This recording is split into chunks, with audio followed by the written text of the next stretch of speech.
السلام عليكم. حضر معكم وصفة كرات الكفتة في الفرن. نضيف 500 غرام من كفتة البقر، 115 غرام بصل مفروم، حبة واحدة فلفل أخضر مقطع مكعبات صغيرة جدا، حبة واحدة فلفل أحمر مقطع مكعبات صغيرة جدا، بيضة واحدة بلدية كبيرة أو 3 بياض بيض، ملعقة كبيرة من الزعتر مجفف، ملعقة كبيرة من الريحان مجفف، ملعقة صغيرة من الزعترة مجففة، الملحة، البزار، 2 فصوص من الثوم مفروم، ونخلطوا الكل ونحاولوا نخلطوا بيدينا احسن.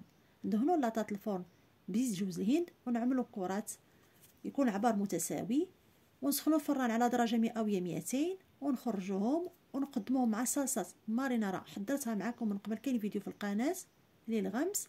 بالصحه والراحه.